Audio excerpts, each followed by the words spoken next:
It always makes me nervous for no reason. Hello, fellow writers. I'm Lewis. That over there is Tolkien, and you found the Scripturian Society. Welcome, everybody. This is your place to come for writing. I was going to say like writing tips, but it's almost like writing like gossip and rumors. I feel like we're always like, oh my God, this trope, it's the worst. And let me tell you why. True. Yeah. It's just all things writing, good and mostly bad. Good and mostly bad. It's lots of words of warning. Yes. Yeah. Caution. It's a cautionary tale for writers about writing. I like that. The Scripturian Society, a cautionary tale. That over there is your host, Carissa Harlow, aka Lewis, and I'm your other host, Ash O'Rourke, aka Tolkien. And I'm so proud of myself. That's the smoothest I've ever introduced us before. It is. I also was trying not to interject unnecessary little comments like yay, so that also helped. I think it does, because I have to really like think about like, okay, what are our real names? Okay, first and last. Okay, what are our stage names? Okay. all the names. Nailed it. Well, how has your week been, Lewis? It has been good. Gosh, what's even happened to me? Not a lot. I'm rewatching Avatar. Yes, excellent. I believe The Witcher came out season 2, didn't it? I have not seen it, or it's coming. I'm not sure. I haven't seen it yet. Oh my God. It's supposed to be December, right? Is it? Oh, I'm excited. I wasn't keeping up with it. I mean, at one point I knew, and then it was when it was going to be so far in the future that I forgot. I think it should at least be coming out soon if it's not already out. So that's exciting. I've been reading a lot to catch up to my Goodreads goal. I don't know how you do it. Yeah. And okay, I kind of told you this already, and this is a really silly thing, but I started using my quote unquote Christmas scent, like in my perfume and lotion and everything. And it's the winter candy apple from Bath and Body Works. One day Bath and Body Works will sponsor me because I love them so much and I talk about them all the time. So just heads up, Bath and Body Works. I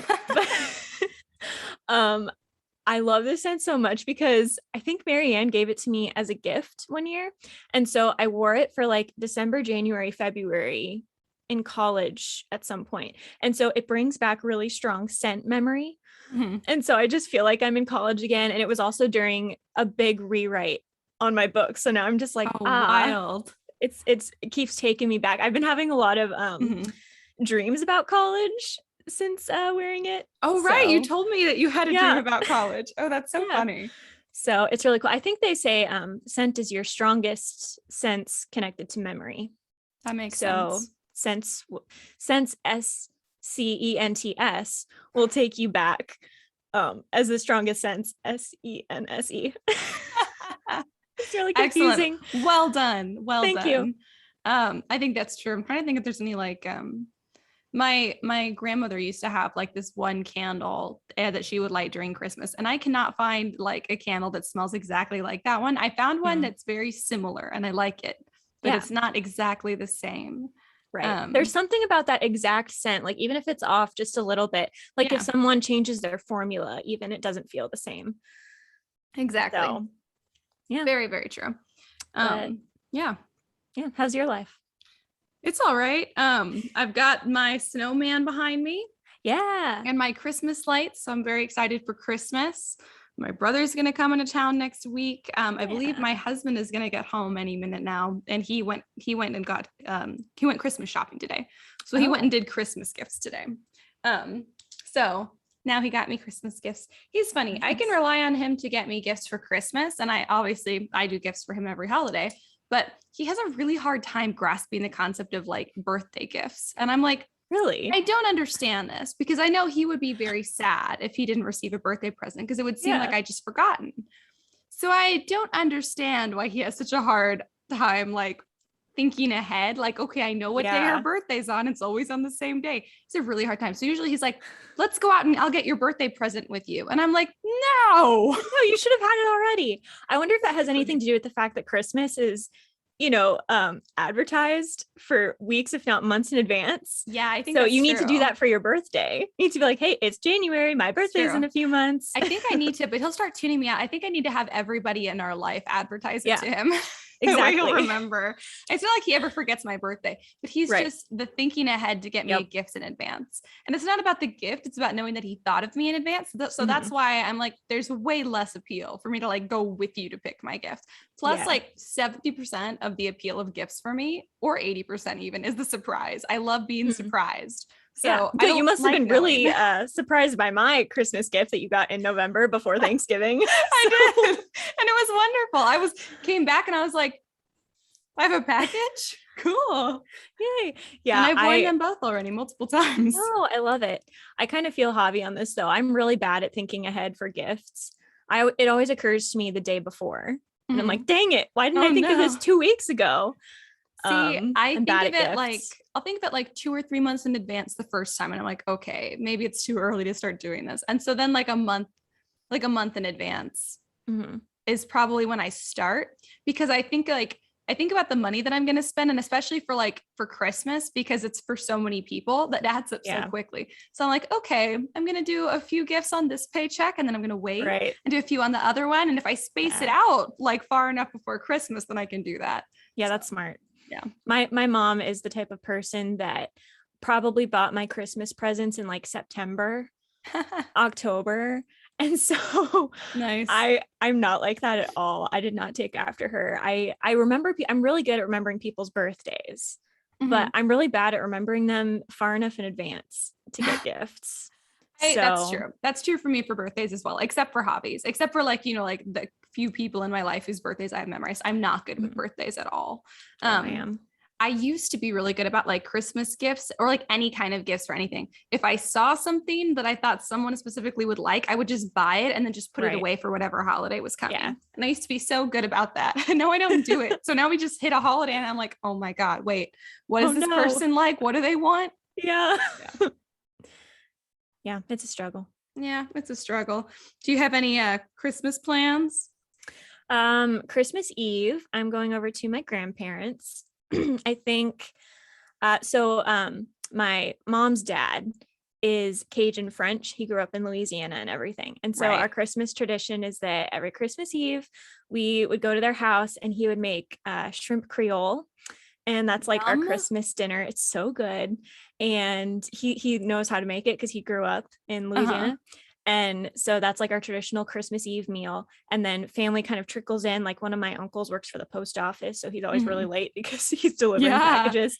And so we just kind of arrive whenever. And we usually, like when we were younger, we would open one present, but now we don't really do presents as much as like sit around and play games and stuff. So that's so fun. Yeah. And we didn't get to do it last year. And it's just been a crazy, probably 5 years in terms of people not being able to get together for whatever reason. So I'm excited to do it this year. Yay. And just to keep going, my grandpa has dementia. And so he's kind of getting, I don't know, he's just kind of losing some of his faculties and stuff, but he still knows like his childhood meals and language and all that kind of stuff. So it's really nice. Cool. That's awesome. That's so fun. My Christmases are very, very tiny these days. Yeah. Can I help you, cats? My cats are chasing each other loudly as you guys are supposed to be light-footed. Do you realize I know. I thought that was the door. I was like, oh, Javi's there. No, it's my cats. They're small cats too. These are not big, heavy cats. I don't know. It's like they're doing it on purpose. God, they're loud. But anyways, yeah. So my Christmases are pretty small. I believe my brother and his fiance are coming out. And then, yeah, that's about it. We're going to Christmas Eve. Probably watch like a Christmas movie or something. I don't know. And do our Christmas Eve gift, which is I bought candy for everybody. So very exciting. But I'm still excited. Christmas is my favorite holiday. It is so fun. It is. I do love it. I do miss when we used to have like bigger Christmases. Again, we got to like see a bunch of people at once and it was really fun. But the only family we had in the area just moved pretty far away. So that will not be happening this time. It's sad.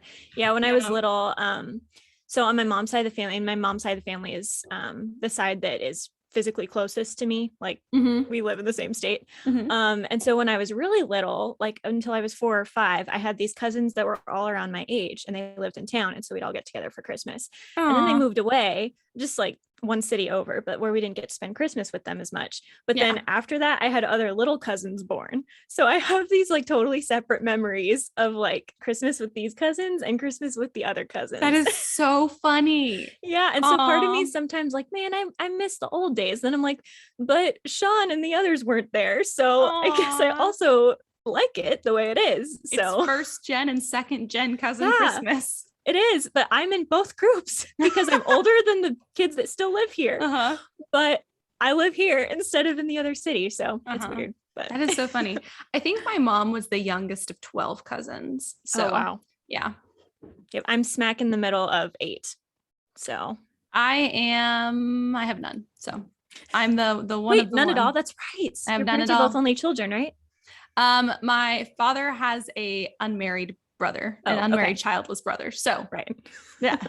No Well, that's cousins such a for weird way to Ash. describe I know. someone. Well, I've got Kendall, who we Yeah. co-host That Pretentious Book Club together. That's right. But not and a so direct she's- cousin. Yeah, not a direct cousin. I've got lots of like, I guess they'd be like second or third. I don't know. My mom's cousins. I don't know what those would be because obviously my mom has like, a bunch of cousins. Well, your Um, mom's cousins would be your cousins once removed. My And cousins they're- once removed. I have plenty of cousins once removed. Yeah. And their kids would be your second cousins. And I have some second cousins. Yeah. Nice. There you Look go. at this. I've never known this before. But our cousins once removed, we typically call aunts and uncles just because Yeah. that's just the thing. Because you're normal and not me. I'm very specific about this. You're the only person I know who actually knows what like the once removed, second Me cousin, too. all those things are. That's so funny. Yeah. Well, do you have any other life updates you want to share with the pod? Nope. That's it. I'm In sure I'll that have case- some after Christmas, but not today. I know, same. In that case, what's our word of the week? Yes. Okay. Malapert. Malapert. Malapert. That sounds like Yeah. a fish. Malapert. I think I spelled that right. I'm looking at it, but I lost my train of thought partway through. Malapert. I think it's from Shakespeare. It's Ooh. boldly disrespectful to a person of higher standing, like a person who is highly disrespectful to people of higher status. I love it. Isn't that great? That's kind of Love it. amazing. I love Mhm. Javi's gonna love hearing that Yeah. one. It's like it's simultaneously an insult and also a compliment depending on the context. Uh-huh. That is so funny. A malapert. I guess because pert means like impertinent. Yeah. So malapert. And then mal. Yeah. Yeah. And mal is bad. Evil. Evil.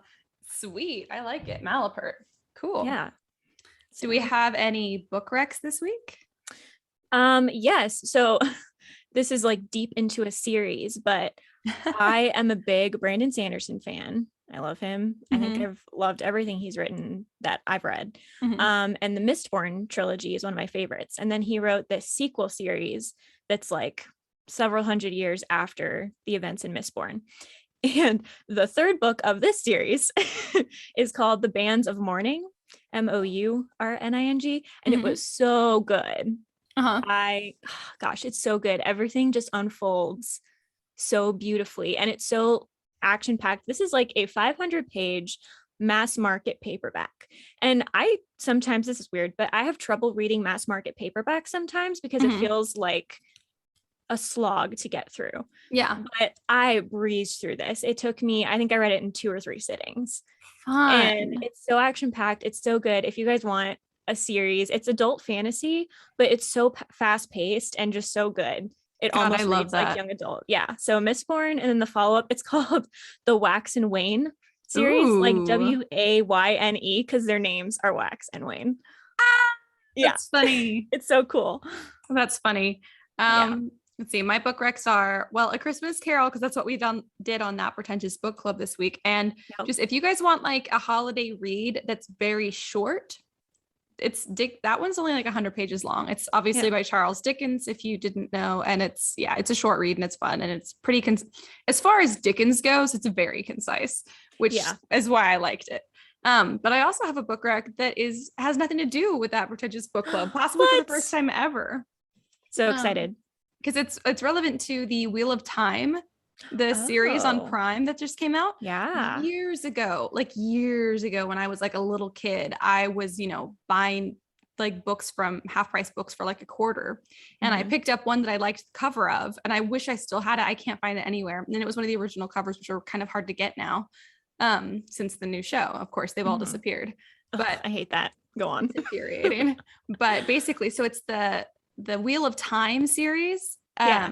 So the first book was I think it's called Eye of the World, I think is the first one.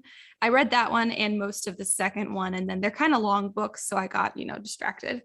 But Mhm. I remember really enjoying the first book. It is an epic fantasy, so it's a little bit longer. It's not as fast paced as some others, but if you like epic fantasy, you will like the Wheel of Time series by Robert Jordan. Like it Mhm. is like the perhaps the most quintessential epic Yeah. fantasy. So Isn't it like 12 books long too? I think it is. It's long. Yeah. It's a long series, and the books are not short books, Yeah. I but it's really want to read good. those. Yeah. Yeah. And so far, it was weird because just like watching The Wheel of Time, we watched the first episode on Prime last night, and I was like, oh my God, it's all coming back to me. I Yeah. can't believe it because that might be like the earliest, like that was the first like adult book I read. And I was a kid when I read it. I just really Mhm. wanted to read it because it was a fantasy, or maybe it's young adult, but I mean, it reads like adult, which is kind Yeah. of weird. Um, but yeah, I was shocked at how much I was remembering because I That's completely awesome. forgot about that book. You don't retain things. And I don't retain things. So that's why I'm like, clearly there were some elements of this that were just like chef's kiss because I Yes. retained them, which is just unbelievable. Gosh, that's so cool. Yeah. So when I worked in the high school library, the librarian that I worked with wanted to get all 12 of the books so that kids Mhm. could read them, because we had a few kids that were really into fantasy and they'd essentially read everything we had in the Uh-huh. library that was up their alley. So she's like, this is great. It'll give them 12 books to get through. Yeah. And so we bought them all in like the original mass market paperback covers. I Nice. think they're the original ones, and I want to Mhm. say it was the seventh. And this cover was just so funny. It was like this guy on the front and his shirt was open, and then there was something going on in the background. We laughed so hard at this. That is so And I was funny. like, man, I wish I could just blow this up and make it a poster on the wall. It Uh-huh. was so good. Like, epic fantasy covers are so weird because they are simultaneously so perfect for the genre and so strange. I know. It's so the Wheel of Time, all the covers are like that. Like Yeah. from the original, like the original mass market ones. They're like really cool, but it Mhm. almost looks like Dungeons and Dragons, like the Yeah. artwork. Yes. Yeah. So it's perfect, but it's also like, wow. And I totally know the cover you're talking about too, because I was Yeah. just looking at it online on thrift books today, and I was like, oh Yeah. my God. We were just every detail. We were like, did you see this part? Every student that would come in, we're like, look at this book cover. They're like, okay, thanks. Yeah. It was so funny. That is Paige, if super you're funny. listening, I remember. It was good times. She remembers. It's memorable, apparently. Even the It cover is is. memorable. Yeah. And I did want to read them, but it's 12 books. So it's a commitment. I either have to Yes. binge them, or like with the Mistborn series, it's weird. Mhm. I've read them like one every 2 years. And because he takes so long. So I looked it up. Mhm. There is one more book in this Wax and Wayne series. It comes out in 2022. But Mhm. I read the most recent one this year. The last one I read in 2018. And this one is still not out. The last one is still not out. It's been the one I just read has been out for like 3 or 4 years. That is so funny. So sometimes I put space Yeah. between them. But if they're That already all out, I want to binge. Yeah, I would say at least buy them all at once so you have them, and then you can read as many as you want in a row. But I wouldn't be Yep. surprised if that's one that you read one and then you put down the series for a while and then Take you a pick up break. another. It's like very hefty, like the material too, because it's not like actual. It's like it's like a whole like Thanksgiving dinner is what it's Yeah. like. Yeah, It's true. And part of me is always worried that if I give too much space between them, I'll lose the yeah. little genius details. So sometimes I just at least want to read them, 3 at once and then take a break, and then 3 at once and That's take a smart. break. That's the way to do it. Because But I constantly do that because I will be too cheap to buy the next book in the series, or I won't have time to read the next book in the series. And then by the time I get to it, I'm like, great, I have no memory of what happened. I have to Right. reread the first book entirely. The worst sign is when you don't remember the names of some people, because that's the stuff that should really stick out. And you're like, wow, I can't even give myself context because I don't remember which one this guy is. Exactly. Oof, exactly. That's my MO. Yeah. All the Well, things. Anyway, what is our theme this our episode? theme is the marketability of writing and whether or not we should write to the trends in the market. So I don't know. How should we start this? Well, okay. So this was I don't know if you remember that author panel we had at GCU where there was Sonia Stone, who's a YA author, another author whose name I hate to say I don't remember, but I believe she did like inspirational fiction. Yeah, that rings a bell. Yeah, I wish I remembered her name, but it's not coming to mind. And then we did like a Q&A afterwards. And like one of the first questions that we got was from somebody who was like, the book I'm writing right now it's not trending in any way. Like, should I keep writing it, or do you think I should put it down and work on something that's more, marketable, or that's, that's big right now, like in a genre that publishers or that people are publishing. Right. And I think we've all had that thought every now and then. You're like, should I really be working on this book, or should I be working on something that's more quote unquote marketable? And I think what I said then, I still stand by, which is you need to write when you're inspired. Like if you have a story idea and you're inspired to continue writing it, even if it's not marketable now, just write it while you have it, because that inspiration could be gone, or you could lose the thread. Like it's so easy. Creating stories is so surreal and kind of magical. Like it's not something you can just hold on to. You can't just always put it aside. That sometimes that inspiration goes away, or that place that you were in your life that was inspiring so many things about it, now you're not in that place in your life anymore. So trying to go back and write it is not the same story, and it's not the same effect. So I say write whatever you're inspired to write whenever you're inspired to write it. And then maybe just don't query it. Like just wait. If you're like, I'm just sure this is not going to get published right now, okay, then don't waste your time querying it. Save it, put it aside. You've done it. It's complete. The thing about trends is that they are cyclical. They will always come back around. So just because you're like super fun vampire romance is not in right now, it could be in again in like a year, 2 years, 5 years. Who knows? Like and it's really unpredictable too. So you just need to keep your eye on the market. Honestly, I think having a bunch of stuff that's like query ready in different genres is great, because then as soon as a trend starts, you can jump on it, as opposed to being on the tail end, which has happened to me a few times. It's much harder to get an agent to bite when you submit a book that's on the tail end of a trend that's about to die out in place of another trend. Yeah. And I don't want to give anyone like a God complex or anything, but sometimes you might be the one to start the trend or to get that trend moving. Yeah. I always feel like it's definitely better to be at the front end of the trend. I mean, it's probably best to be in the middle because then people are paying attention, but in terms of originality, being at that front end is usually the best place to be. So if you have it a couple years in advance, then that's only an advantage. Yeah, exactly. It's super true. If you're not sure what trend your book fits into, that's also okay. You can pretty much query whenever, if that's the case, for the most part. So it is a thing that you want to consider, but I wouldn't say it's a thing that should guide what you do or don't write. Yeah, I think that's true too. As a writer, you probably have a lot of ideas. And so one strategy is that if you're not really sure which one to go with the one that's more on trend, because then it is easier to get an agent to get that book published and then to make a career for yourself. Yeah. But don't ever try to write something just because it's on trend if you don't feel like you have a good take on it or a meaningful way of doing it. Because, if you are like, oh gosh, Twilight was so popular, I want to write a vampire romance, but now you're just copying what other people have done before you. Yeah. It's not quite plagiarism, because writing is really tough to kind of pin down at what point inspiration becomes plagiarism.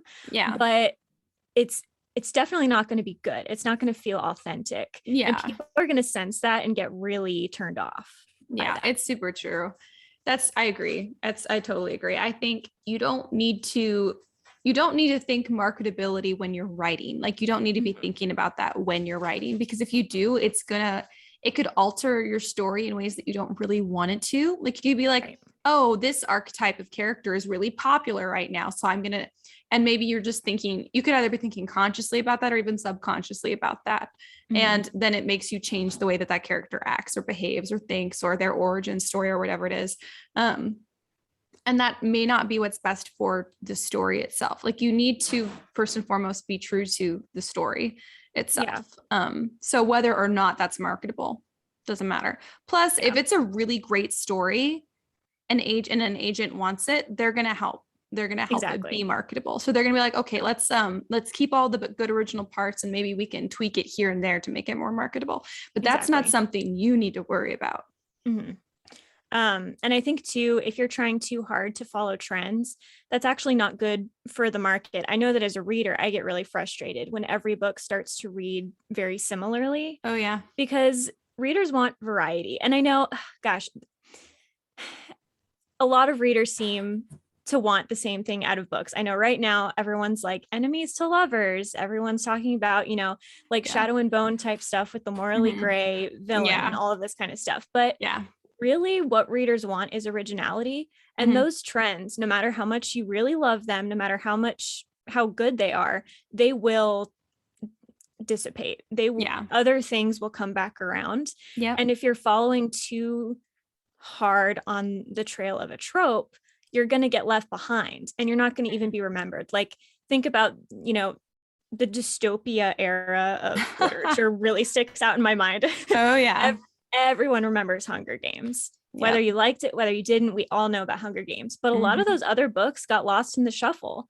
People may have bought them, people may have enjoyed them, but most people don't remember them in the way they remember Hunger Games. And why do we remember Hunger Games?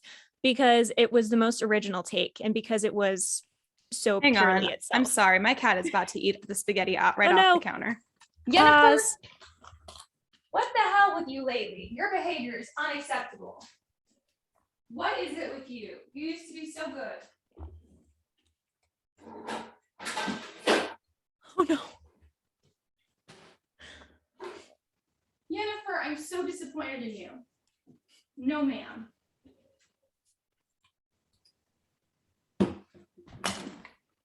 I'm very sorry. Are you okay? I heard something crash. Yeah, I just knocked something over. But, okay. Sorry. So you sound like a mother disciplining your child. You're like, Jennifer, I am so disappointed in you. I am so disappointed in her. Yesterday, she jumped up on the counter when I walked out of the room. I was on a phone call with my mom and sister, like a FaceTime, left my phone on in the kitchen to go like ask Javi a question in the other room. And I guess when I walked out, Jennifer saw me walk out, jumped on the counter, then jumped up on top of the cabinets because she saw me walk out. And so I walked back in and my mom and sister were like, she's up there. She's up there. And I was like, what? What's happening? It's like when the serial killer is about to kill someone on a video call and they're like, behind you. It was exactly like that. She waited till I walked away because she's never done it in front of me because she knows they are not allowed on the counter. Nice. And she's usually, maybe I'm wrong. This whole time I've been like, Jennifer's so well behaved. She's so good. Maybe she's not. She's just good at hiding it. She's just really sneaky. Yeah. I'm still looking at you, Jennifer. Got my eye on you. Yeah, I'm sorry, Sue. Sorry, no, you were saying. So, Hunger Games. The reason that we all remember Hunger Games is because it was the most original take. It was the most purely itself. It didn't take from other books. I'm sure that Suzanne Collins is inspired by things to write it, but it didn't feel like a carbon copy of something else. And in fact, it kind of inspired a lot of what felt like carbon copies of it. And so I just feel that it depends on what kind of writer you want to be. Do you just want to have a career as a writer, or do you want the writing and its impact to last? Yeah. And I think if you want it to last, you can't be following trends. You have to make them. Yeah. Maybe to get your start, you try to follow a trend just to get that first agent, to get that first deal after you've made a name for yourself. But really, if you want to be on the level of Harry Potter and Percy Jackson and Twilight and Hunger Games and all of these, you have to be on the front end. You can't be following because people like the originality, and the only reason that they got in such a craze over dystopia was really because people wanted more Hunger Games. I think Divergent was up there. Legend by Marie Lu comes to mind. These are the ones that stand out. These are the ones that lasted. And gosh, there were so many dystopians. I'm sure we remember. And I personally wouldn't want to get caught in that almost backlog I agree. of books. You want your books, I assume, I want my books to stand out and stand the test of time. And they're only going to do that if you have to give people what they want to a certain extent. You have to understand what people want from books, but you can't be held captive by that. Yeah, exactly. It's true. Yeah. I think the first and foremost is to having a successful career writing or otherwise is you have to be original. Your stories have to be original. It has to be really good for a reason that's different than how the other similar books are good. And I guess like as far as like trends go, I mean it's very possible that like some agents are always accepting queries for, you know, like a few genres. So maybe like this query is accepting YA fantasy, dystopian, and science fiction or something. So if you have a story and you're like, doesn't seem to be like big trending right now, but agents are accepting it, I mean, you can still submit it. I think when that's the case, because some genres now are consistent enough that there's always new books coming out. The dystopian was just so heavy for a while. That one was like unique because that wasn't just like Percy Jackson was, you know, middle grade young adult urban fantasy, but it was like a subset. It was the mythology. And then we had the mythology craze for a little while. And that's, I think, more of what we mean when we say like trend than just like a genre, because genres, while some genres are more popular sometimes than others, and you might have more success because of that, like querying it at one time or other, trends are really more, I think for the most part, the trends that you want to pay attention to aren't genre specific so much as they're like story specific. So, or like elemental specific or setting specific, or even like you said, like character specific, like right now, really hot bad guys, morally gray heroes. All of these are super, super popular in YA and new adult fantasy specifically, but romance in general. So that's the trend right now. And I happen to really like that trend, but it's not going to always be the trend. I'm kind of, we'll see if this happens or not, but I'm predicting a return to the friends to lovers trend, because I keep seeing, because I think it's that cyclical thing. Everything happens in response. Exactly. So the thing that's going to happen in response to the thing that came before, which is the enemies to lovers, is going to be friends to lovers. And Kendall talks about it all the time. That's what she wants. You talk about it. So all of the people who are dissatisfied right now because they're not seeing and the new friends to lovers content that they want, they're about to have a really great time. This is my prediction, because I think hope that's so. going to be the next trend. So maybe if you're like, you know what, I've got a great friends to lovers story in whatever genre, maybe this is your moment. I don't know. This is not me giving you advice on it, because I'm not an expert on this, but I am predicting based off social media and based on the fact that right now there are a lot of readers who are pretty dissatisfied with the romantic options in our books. I think we're going to see more friends to lovers soon. I agree, and I hope so. If you study literary movements, which Ash and I did, we did. Literally, we have degrees in it. If you study them, you do know that whatever one literary movement focuses on, essentially the people that aren't being satisfied by that just go all out in the other direction, and it makes that pendulum swing. It creates not just, oh, let's do something different, but rather let's go completely opposite. And so even in small ways, little things like romantic tropes, I think that shows through, as well as general themes, and you know, like the romantics versus enlightenment and all that kind of stuff. Exactly.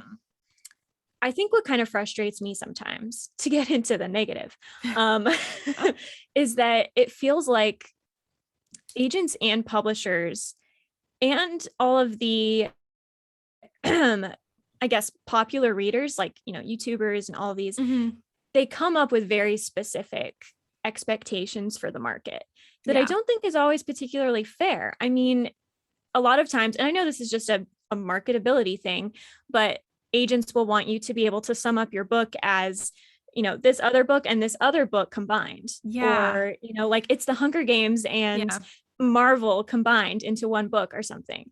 And they'll be like some of like the query forms they make you fill out say, name 3 similar books, and sometimes you're like, no, isn't the point of this that it's not similar to other things? Exactly. I mean, I'm sure inevitably there is a similar book out there somewhere, but because you're not going to read like, you know, billions of books to find the similar one, like hopefully your book is significantly different from anything that's on the mass market right now.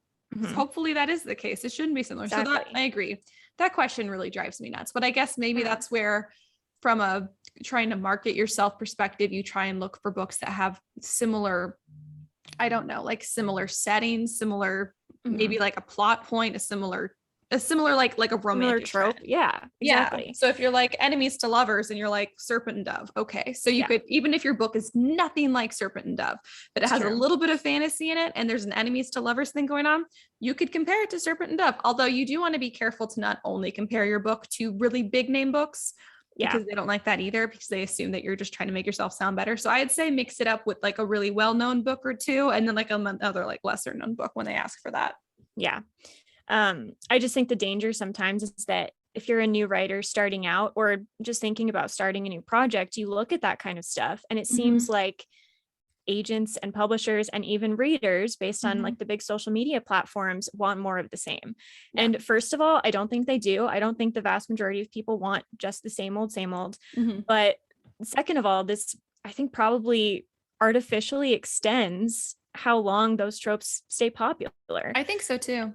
And I mean, there are sometimes you get to the end of a trend and you're like, gosh, this has been beaten to death. Can we stop already? It's true. As opposed to quitting while you're ahead. And I think we're getting there with the enemies to lovers. So maybe the point is not necessarily to predict the new trends as to start to get good at recognizing when a trend is about to die out, because that's when you want to go in with something new. If you have a good idea of what you think the next trend will be, go for it. If you don't, just go for something different. But you want to start, I think, querying your book at the tail end of the trend that came before it, if you can. Yes. Because then you'll automatically be in the first bunch, but you don't want to necessarily query at the highest point. You really don't want to query in a specific, you don't want to query for that trend at the end of that trend. You want to query a different trend at the end of a specific trend. So I think definitely. that's but I mean, it's all just, that's really, all of this advice is really just about, if you want to get a traditional literary agent, or if you want to like sell books in a specific, time frame or whatever. But as far as actually writing the books go, I don't think it has all that much bearing on what you should write. Just write whatever you want to write. Because like you said, the trends are going to come around. And so if you do have 3 or 4 books that you've already written when you felt like writing them, maybe it was at the tail end of the trend and you just had a lot of good ideas about it, about how to do it differently, or it's a completely different trend. Now you have those ready when you sense the tides turning. Yeah, exactly. Well, and there's also, hi love, you can come in. Close your eyes. Oh, he's not going to let me look at, because he's got Christmas presents. Christmas gifts. I got to write down the time code of this. I was going to say, also don't be discouraged if like you've written something and it's like, for example, because we keep talking about the enemies to lovers trend going on. If it is enemies to lovers, that's still, if the other parts of your book are really original and unique, and that's, or the enemies to lovers trend isn't like the focal point of your book, then maybe that can, be a part of the next cycle. Like, it's not like every book is only a part of one trend, Right. Because like you could have a vampire enemies to lovers and the vampire part of that is not popular anymore, but the enemies to lovers part is right now. So your book is also going to appeal to multiple trends. So it's not like you only need to keep an eye on one trend either. Right. And I do think a good rule of thumb is don't try to copy trends that have already coincided. Does that make sense? So don't try to copy the Twilight. You can go vampire, you can go love triangle, you can go whatever else you like. I don't know why I'm thinking of Twilight and Hunger Games. But because those were genre defining. Yeah, exactly. Yeah. And those were like really big when I was in middle and high school. So anyway, I think while, for instance, the Hunger Games type of dystopia might come back around because there are a lot of different kinds of dystopia, it's not going to come around with the same combination of trends or tropes. So maybe do it without the love triangle, or do it, without other aspects of the Hunger Games that you liked or didn't like. Because I don't think, I'm sure they can, but the different tropes all together are not necessarily going to come around again at the same time, if that makes sense. So I think that's true. I think sense? I think it does. I mean, I think maybe in that sense is where you can consider it when you're writing. If you start writing something and you're like, oh, this is really similar to something else. Mm-hmm. Maybe that's where you go, what am I not attached to about this story? Yeah. What could I change? Yeah. What can I change? Like, you don't want to like force yourself to change something that you really like, but look for the details in your story that maybe you're not attached to or you didn't think about, or they just automatically happened, and then see if you can change those. Yeah, for sure. Oh no, another point. Okay. My husband's making faces at me. See, mean. I know. So mean. I've made you dinner. All this tripe dinner. How dare you? Wow. How dare you? I know you're kidding. I don't care. It is actually very Italian. I actually went to the effort of like putting in like all the fresh garlic too. Wow, the fresh garlic. What a great wife he has. I know. I'm such a good wife.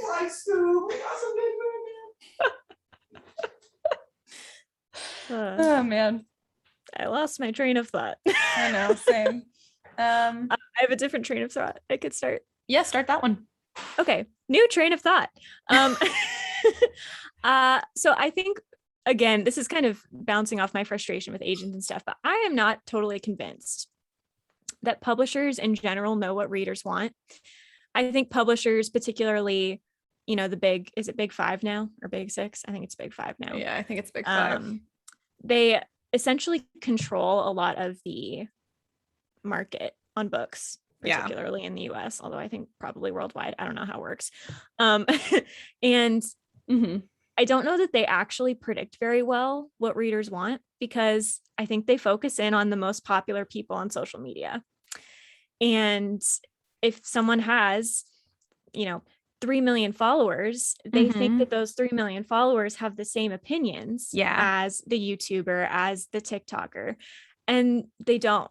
And so I think sometimes publishers almost narrow themselves too much. I think this happens particularly in YA. I probably shouldn't talk about other genres. Things like romance and horror, those are pretty constant. I'm sure certain tropes come and go, but generally commercial fiction is commercial fiction. It kind of keeps itself pretty straight. I agree. YA and NA specifically, the trends are those. It's just really easy to follow those trends. I know there's also, I think the trends for the other genres are just a little bit more subtle. That could just be because I don't know them as well, but I also think that you're right. I think they are a little bit more constant, whereas I don't know if it's actually like what young adult, new adult readers want fluctuates wildly, or if publishers just think that it does. I think publishers do. And I think they narrow their focus too much. So this is me personally. I'm going to say a controversial thing. Okay? Oh, do it. Say the thing. I don't like, generally, I do not tend to like books about A, the Fae, and 2, witches. I also did A and 2, which A and B, Fae and witches. Listen. That is so funny. And I also, as a third point, don't particularly like the trope of princess has to save her kingdom. I like it sometimes, but I don't like the way it's being done right now in a lot of ways. I agree with you on all fronts except the witch one. And that's just because I haven't read a ton of witch stuff. And what I've read, because I've read so little, so I've liked kind of what I've read. But I have not read much of it. The problem with the Fae is that I just don't like the Fae. I've so over the Fae. I was over it before it started, and I gave it so many chances. But I'm just like, Carissa, this is not for you. And you know what? That's okay. Not for me either. I don't know why. Traditional like Irish folklore about the Fae. Very interesting. One of my favorite things. I wrote a book about it. But is it the Fae like we get now? Not even remotely. No. Like the Fae now is like A Court of Thorns and Roses, that kind of Fae that is now popular because of A Court of Thorns and Roses. I hate that trend more than any other trend currently. And it's so popular in the publishing market. It's so popular on TikTok. Everyone loves fairy stuff. I'm like, no, I don't. No, I think what it is what it feels like to me, at least in A Court of Thorns and Roses, is I want to make unrealistically really hot, perfect characters. How can Yeah. I do that? Well, they can't be human. I'll make them the Fae, because the Fae are supposed to be Maybe. these like perfect, like, you know, like not perfect, Yeah. quote unquote, morally, obviously, but like Mhm. beautiful, like physically perfect beings, Right. like otherworldly wings. beauty with People are always going on about the wings. wings. I'm like, that is the creepiest part. I mean, I don't really care about the wings whatsoever. It all feels like glamorized to me. It Mm. doesn't feel like realistic. Yeah. Like, why can't, if they were Fae that like didn't all look so perfect also, I think Yeah. I would be a little more okay with it. I am not into it. I think also the thing is, it is A Court of Thorns and Roses started a trend, like a very Mhm. specific trend, which is Very like specific. new adult steamy Fae romance. Mm-hmm. It's pretty much it. And now there's a bunch of them. And I'm just like, Yep. Like, okay, how did this happen? That's a lot of very specific things combined. So in that case, Yeah. that is in itself a trend. And I think we're just past the midpoint of the trend. Gosh, I I hope say. so. I'm so ready for this trend to be over. I know, me too. Anyway, What's going to so- be in response to it? I don't even know. Mermaids? Wait. I don't know. Oh, that's what Ash would Wouldn't like. that be I wouldn't nice? mind it. Listen, mermaids are never on trend. They're not. It hasn't happened But yet. we can change it. Anyway, okay, so my point being that, so I never liked the Fae. I like witches, but if anyone remembers the TV show Charmed, I loved the show, and it Mhm. ruined witches for me because nothing I've read since has been up to par with that. For all the issues it had, I loved it, even though it wasn't a book. That's my standard. And then with the girl fighting for her kingdom or whatever, I just don't like the way this is normally done. Anyway, there was a period of time, and we're still sort of in this period of time, where that's all that's being published. Yeah. And I That have one has nothing to read. consistently been the one that has been like that's been one of the longest trends. I don't know if that'll ever go fully off trend. Yeah. Also, that often coincides with the disguised princess trend. Not the disguised, but I didn't know I was a princess trend. Yes. Which is still a thing. Yes. But that one, as opposed to the Fae and Witches, I feel like there are a lot of different directions that one can go at least. And so I feel like it could come around to a place where I like it. Yeah. But I'm never going to like the Fae, and I'm never going to like the Witches. And it just feels like everything is in one of these three categories. Yeah. And so for me specifically, and there've got to be people like me out there, there was a period of time where there was nothing I could read. I had to buy books that were 5 years old plus, which I mean, is not like the worst case scenario ever, but most of the books being published just weren't my thing. And then whatever agents wanted wasn't something I was interested in writing. Yeah. And so that's really frustrating. And the thing is that there was no reason that publishing houses had to focus only on those things. You as a publishing house are allowed to publish many different types of things at once. That's true. And I understand that we want to market to trends. I think, money wise, you want to ride the Hunger Games vibe and all of that kind of stuff. But you also need to understand that there are a lot of people out there that like reading, and something like the Hunger Games attracts a broader audience. It attracts people that aren't typically readers. Yeah. That's what Court of Thorns and Roses did. That's what Twilight did. But there are those of us that read all the time that need more. We need more than just 3 or 4 trends. Yeah, I agree. And I really liked the Hunger Games too, but I wasn't like obsessed with it. Like that was a really big series, but that is not anywhere close to it in my top series. I liked it, but I didn't love it. It wasn't just the most amazing thing in the world. Like it's good, obviously. It was really original at the time, and that's why it attracted so many non-readers. Yep. But yeah, like for somebody who already reads a lot, like that kind of stuff does not hold the same appeal. It may still be good, but I want to say we have higher standards. We have different standards. Well, and I think too, we have we're looking for variated standards that we want to read Hunger Games, but then we want something new next month. Yeah, like, exactly. We need something else to satisfy. We don't want another Hunger Games. Exactly. Yeah. And so it just feels like publishing agencies or houses sometimes stick too closely to trends. And I don't know. I don't really know what authors can do about that, except get published traditionally and then use your name to publish things outside of trends. Yeah, that's true. I would say that. I think that's probably about the only way we currently get books that are off trend while a trend is happening. But I think if you're in a period where you're not liking anything that's being published, really, you feel like you don't have anything to read, you know what? This is your moment. This is your calling. If there's nothing out there you want to read, write something that you want to read. Yep. Javi's making fun of me, but it's true. And there's like, what is it? I don't even know where the quote comes from because I've seen it around on like book stuff way too often. Mm-hmm. But it's something to exactly that effect. Like if there's nothing you want to read, write something. Mm-hmm. And I think that is why a lot of us start writing, is because we're like, I'm out of reading material that I want to read. What do I do? And then you make something. And oftentimes like that's when you make something that's really original and it's probably off trend. But I think especially if your inspiration is coming from a lack of reading material that you want, there's a good chance that what you're writing is going to be what other people are also wanting. So there's a good chance what you've written is going to be the next trend, at least in some way or other. Yep. I've been seeing some, so commercial fiction is weird because I'm never really sure how to define it. Because YA feels like it should be commercial fiction, but it's not technically. Commercial fiction is where they're very specific. I think this is what commercial fiction is, that within different genres, you have very specific tropes and expectations that readers can have of it. So like romance and horror, because these have very specific expectations. And I think there's a difference between the telltale signs of a genre versus a trend or a trope. Yeah. So like romance books, one of the things is that people are expecting and want the happy ending. Yeah. You can't necessarily subvert that trope because it actually makes it not a romance book anymore. Yep. Makes it a tragedy or something else. Yes, it changes the genre. So happy ending, quote unquote, happy ending is not a trend. It is a specific thing, if that makes sense. And so you have to know what the specifics of your genre are, and then you need to understand the difference between the trends and tropes within that. So like you said, dystopian is a genre. Dystopian has been around forever. 1984 is a dystopia. The Giver is a dystopia. Fahrenheit 451. Yeah, exactly.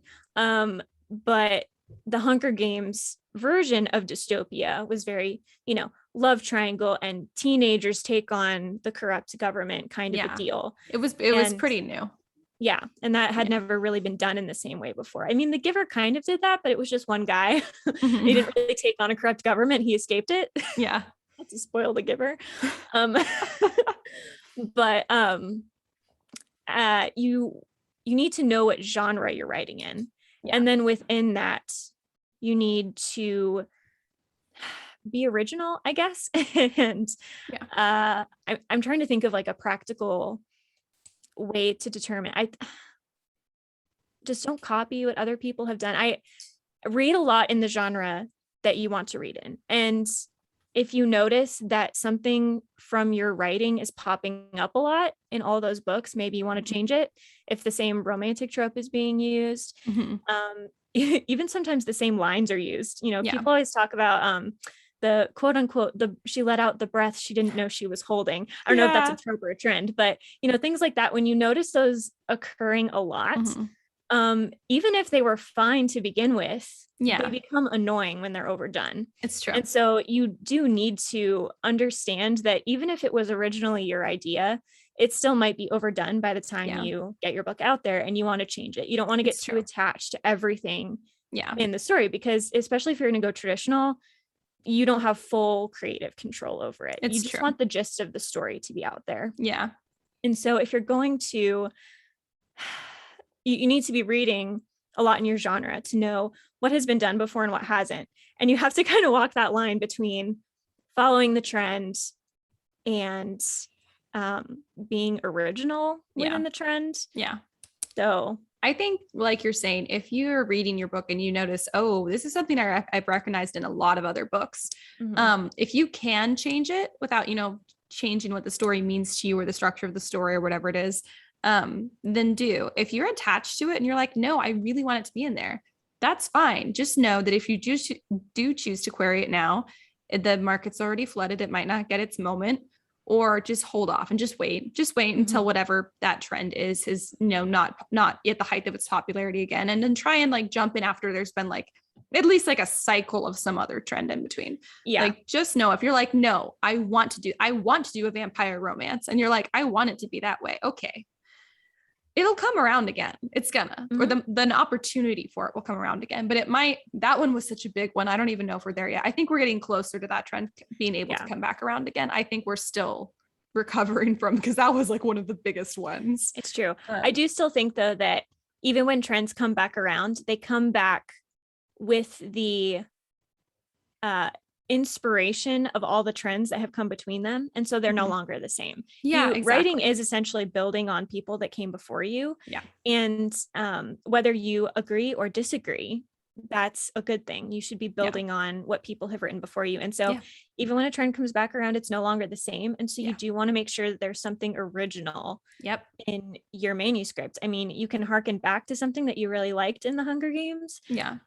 But you can't, I don't think it's reasonable to expect that that same type of trend will happen again. No. It's going to be changed. It's more and like, hopefully for the better. Yeah, exactly. The same trend exactly will never come back around again. Some of the things that are trending will come back in some form. Right. So vampire, maybe it won't even be vampire romance. Maybe it'll be some kind of paranormal creature romance. So maybe that's the angle you have to take with it.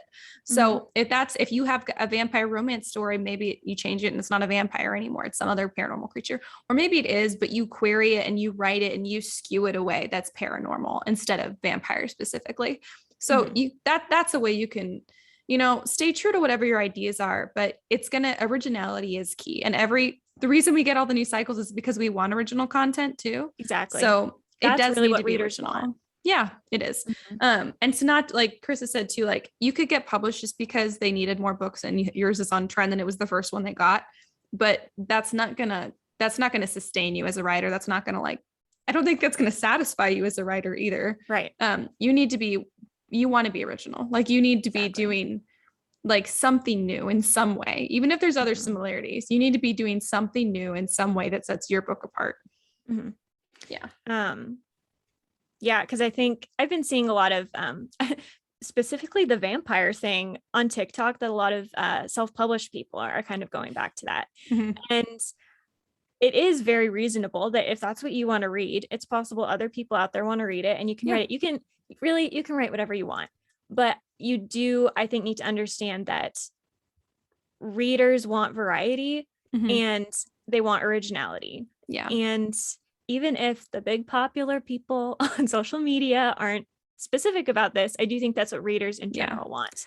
I think if you can take exactly. If you can take an old trend and you can do it in a new way, that's the ideal. I mean, like that's the way to do it. So if you're worried about a book you've written or writing and you're like, oh no, but it's not on trend or it's not marketable, or maybe it's too close, find a way to make it its own thing, like revamp it, glitterize it, like make it, it doesn't have to change its core of what it is, but it needs to look different from the outset, Yes, I agree.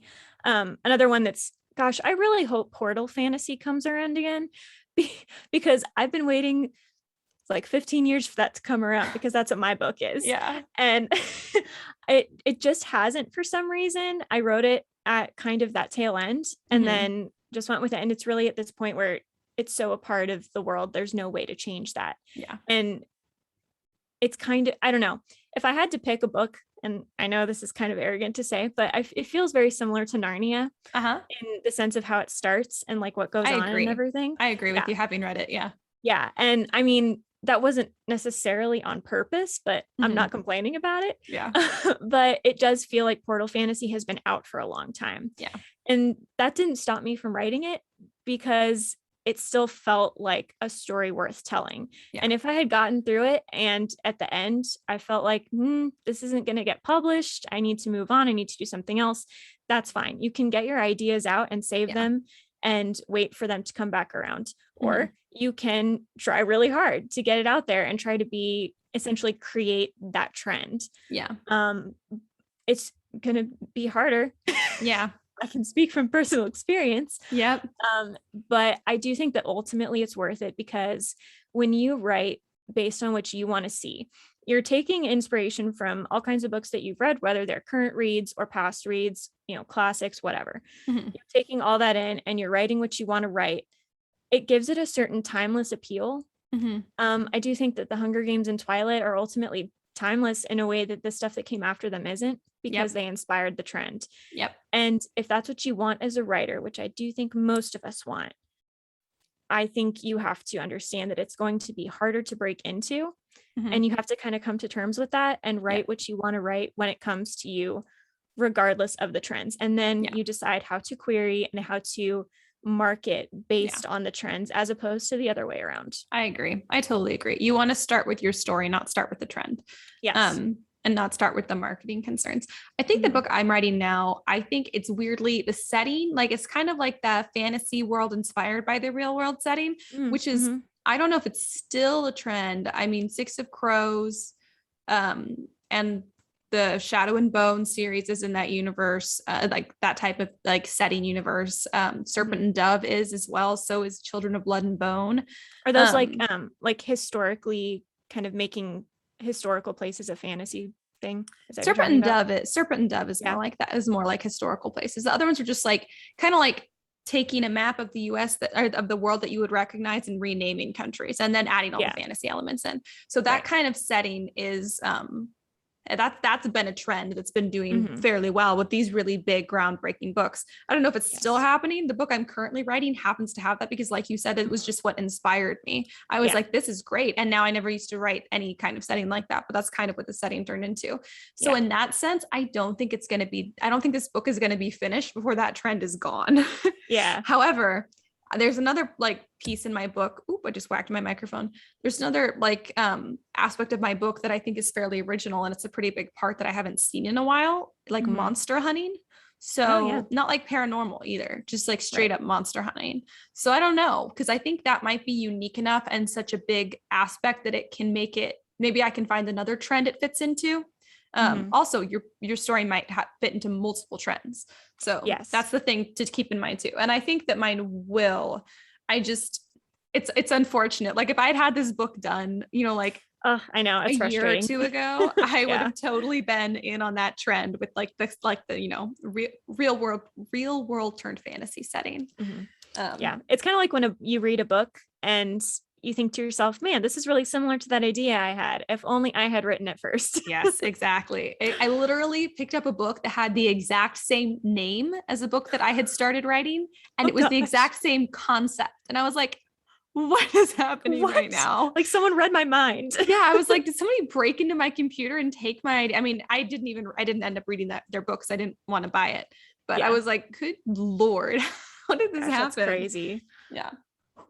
Yeah, that can be frustrating. But I'm still going to write my book that I'm working on. And if when I finish it, if nothing in it is on trend, then I'll probably hold off. If something in it is like significantly on trend or multiple things are on trend, I'll probably query it a little bit and see what my responses are. If I'm getting good responses, I'll keep querying. If not, I'm going to set it aside and I'm going to wait for some more trends to come back around. Yeah, fair enough. Yeah. Because people do like trends. I mean, again, I don't think that it's limited to 3 or 4 at a time. Like I think publishers do. But people do like the trends. And if you can do a trend with a unique take on it or a unique meaning, or you're saying something new and fresh and important with it. I do think ultimately readers are going to like it and they deserve to have the best version of it. And for you to take the time on it and not necessarily abandon because you're too worried about your marketability. Yeah. I mean, timeless things are going to take some time. I think that's where it's almost kind of like a strategy game. Like you need to think what in the current trends is missing. And that's going to be your original piece. That's what's going to inspire the originality in your work. Or basically you're going to look at what you've already written and think, what do I have that has something original that's not in any of the trends right now? But then you also, there's always going to be ongoing trends too. So like if you have something that also meets some of the other trends that are like mid-cycle, that's great news because it'll show you've got some of the ongoing stuff that's popular, but you have like your main thing is so unique and it's going to happen in a response to the trend that came before that you'll be the new one. Like you'll be the first of the new cycle. Exactly. It's my dream. I just want to lead a trend. I want to be talked about in a literary class one day. Is that too high of a goal? I think that's all of our goals, honestly. Yeah, fair. That's what I want. Yeah, same. But well, do we have anything else to say about marketable writing? I think that was good. I just, again, and as a summing up point, I just think publishers don't always have a good grasp on what readers want. So write what you feel you would want to read because there are other people out there like you that do want to read it. So don't take the trends to heart. You need to be aware of them.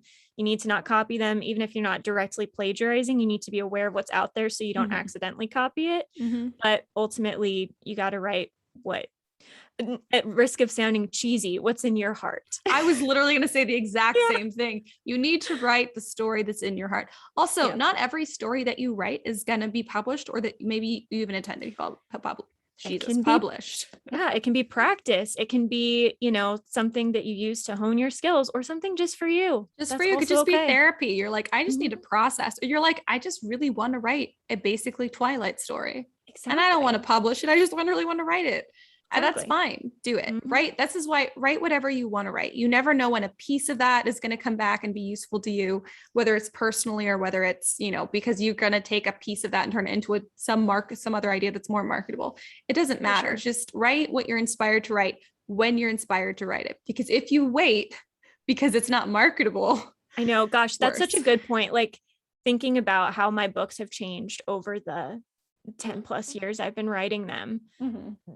Part of the reason they're so different is because I'm now a different person writing them. Yeah. Which feels weird to say, but It's I'm true. in a completely different place, like in all possible ways. Like, you mature, you grow, you get skills, you've read more books. I mean, it just changes completely. And that's good in the sense that you're growing, but it's also bad in the sense that maybe something you should have written 5 years ago never gets written now. And Yeah.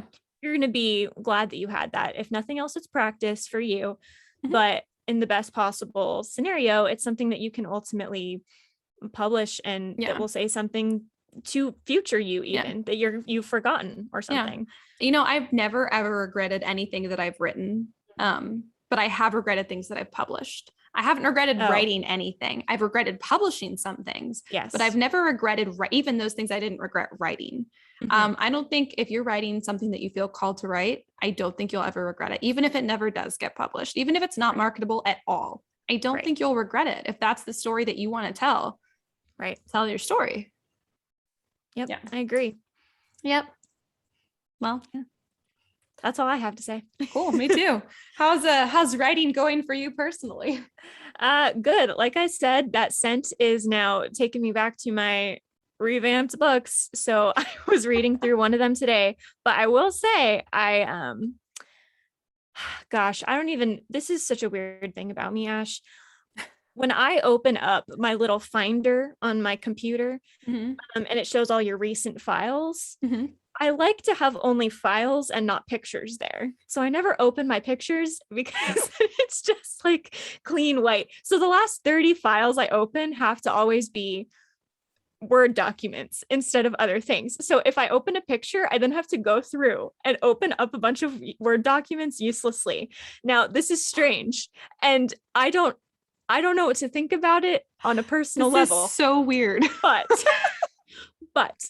in the process of doing this, I opened up a couple files of old story ideas, and I was like, I'd forgotten about these.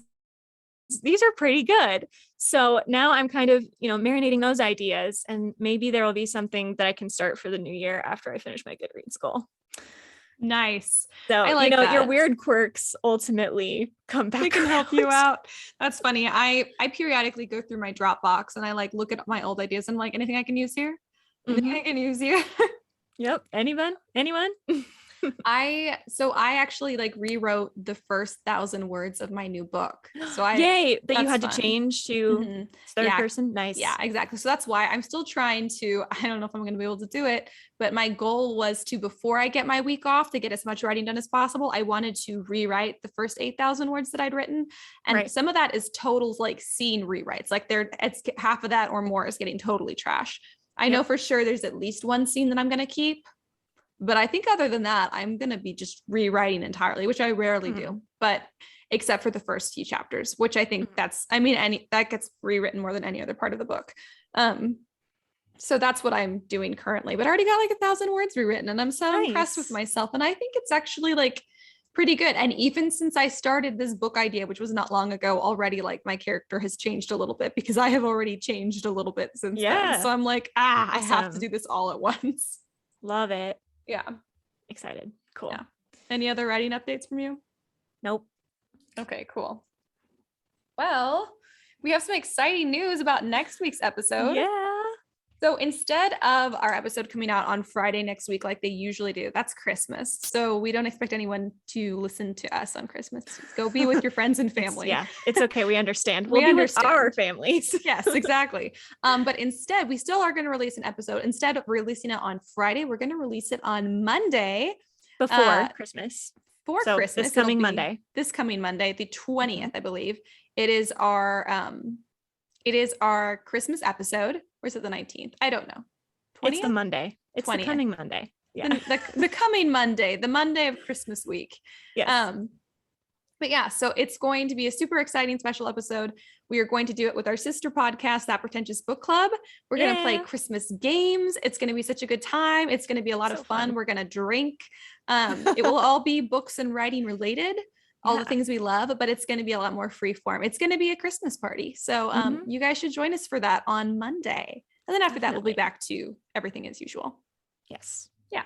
And until then, you guys should follow us on Instagram and on TikTok.